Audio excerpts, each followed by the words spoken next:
Now, meanwhile in China, so the Han, the Tang were the two first major dynasties that I spoke about. The third one is the Song. The Song is roughly our late Middle Ages. And again, it's an empire. So China is this tradition of empire that collapses, and then a new empire emerges, and then it collapses, and then a new empire. And when it collapses, it goes through the equivalent of our Middle Ages. You know, small kingdoms fighting each other, poverty, endemic warfare, plagues, whatever, barbarians coming and going. Then they rebuild an empire, and stable and prosperous for a while, and then it collapses, and so on and so on. So that's the Song, and that's probably the most refined of their dynasties. It will be destroyed by the Mongols. That's why I end all of them with the Mongols. So the Tang had already introduced meritocracy, but it was still an aristocratic elite. The Song go further. It's really meritocracy, and it spread to the lower classes.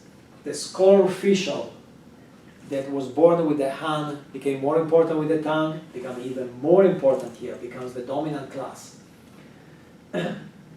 This degree, which I cannot pronounce, is a degree in literature actually.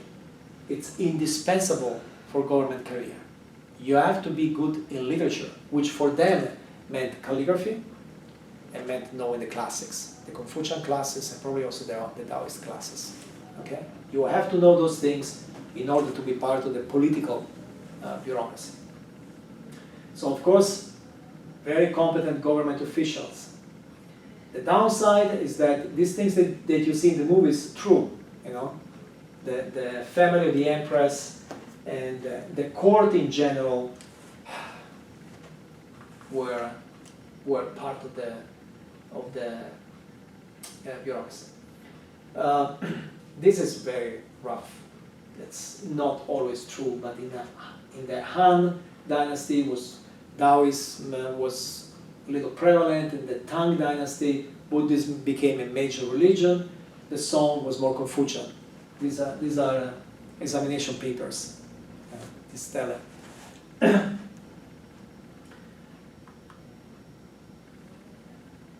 Population boom.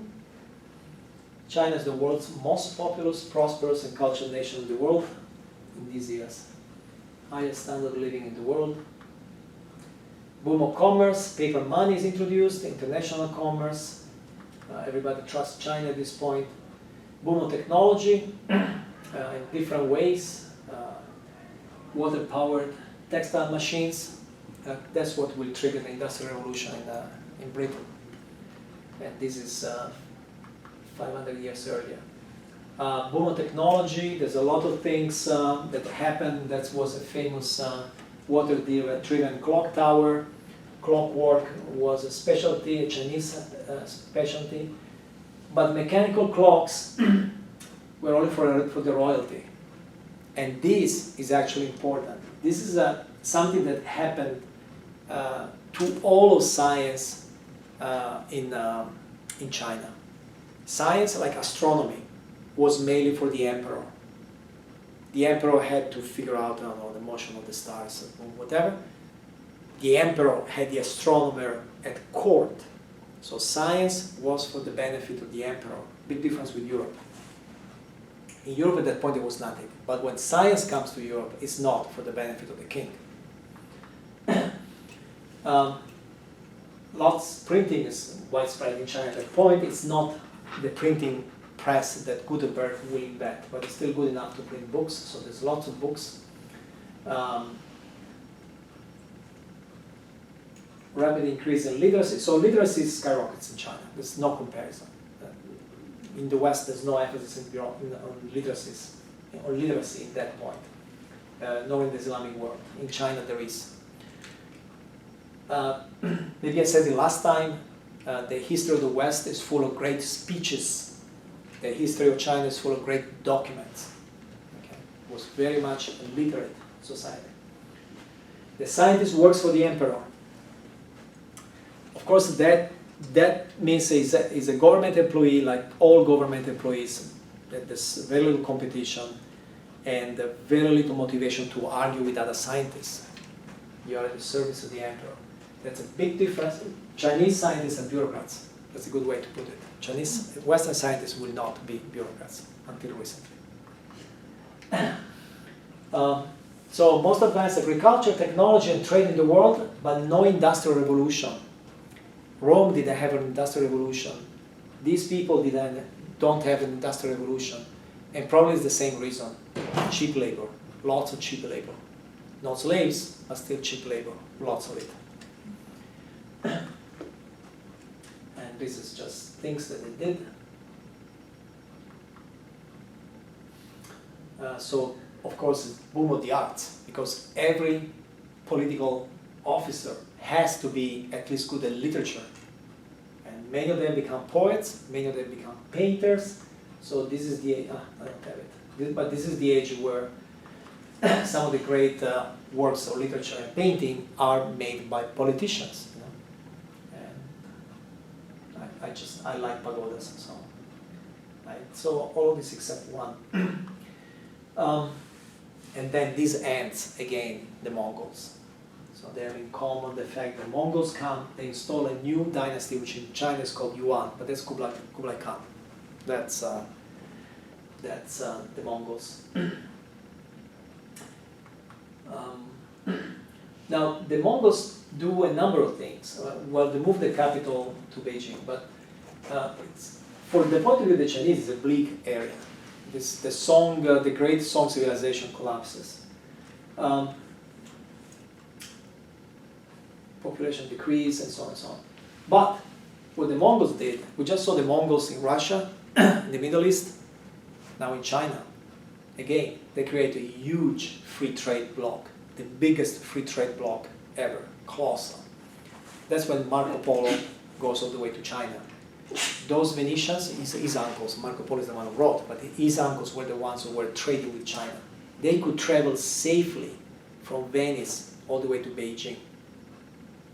Even today it's difficult to do it. You have to go through Pakistan or Afghanistan or Russia.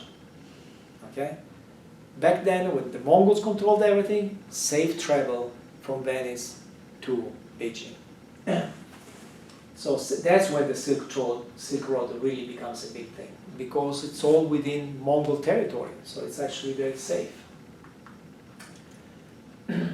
Now, so that's where we stop with the Chinese, the history of the Chinese. And really, beyond that, I don't know if I will have more slides about China, because beyond that, China will not reach the same heights, even with the Ming, and with the Qing will begin the decline. So at this point, a few things about China in general. The Chinese always had, I will call it a presumption, that China is the only place that is worth knowing. Okay, in fact, China in Chinese means the middle kingdom, the kingdom that is at the center. And they always had this attitude towards foreign things, as if foreign things are inferior. The Polo brothers went to China, but there's no equivalent who went to Venice. Okay? We were curious about them, and we wanted their things, that case silk. They were not curious about us, they did not want our things. When later, 2 centuries later, 3 centuries later, when finally a great Chinese explorer leaves China with what was probably the biggest fleet ever seen by humans, he traveled all the way to Africa. And when we Europeans did that, we looted, killed, and so on. He brought gifts from the emperor. Different attitude. There's nothing that you guys have that we want. We just want you to show you how great our civilization is. Different attitude. Yeah. So it's always like Chinese are only interested in China and not outside, for better or for worse. So they had very little motivation to invade Japan, for example, which is just across the sea. I'm not sure what this slide was meant to mean. That's probably just the conclusion.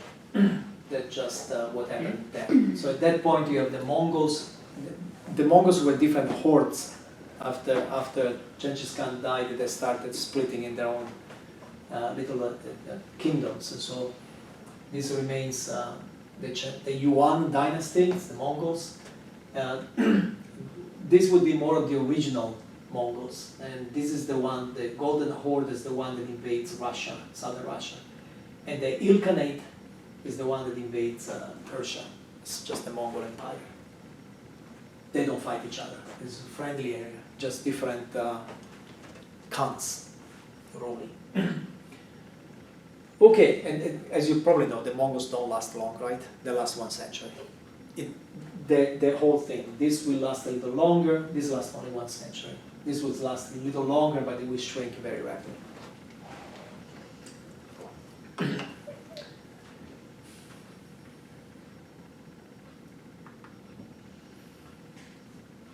India, this is very short on India, because they have the thing that happens at about this time is basically the Muslim invasions. Muslims invade from the north, and the Mongol Empire, this is way forward, but just to give you an idea, the Muslim invasion at the peak reached this point. But if you go to India today, this is pretty much the border between Islamic things and non-Islamic things, Hindu. So you see Islam and Hinduism mix, but there's a prevalence of Islam here, and then there's more Hindu things down there in terms of architecture and monuments. So a lot of the famous monuments are not Hindu actually. Like the Taj Mahal, obviously, it's a Muslim thing, Taj Mahal. Jama Masjid, it's a mosque. So these are actually Muslim things. And typically they are in the north, with the exception of this one, they are in North India.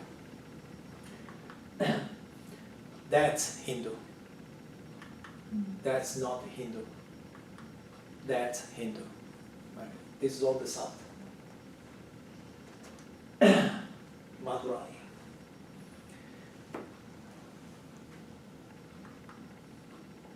Okay, so, and India's, before it reaches this point, actually, India's fragmented in many little states, endless warfare, very, very fragmented, the Hindu part of India.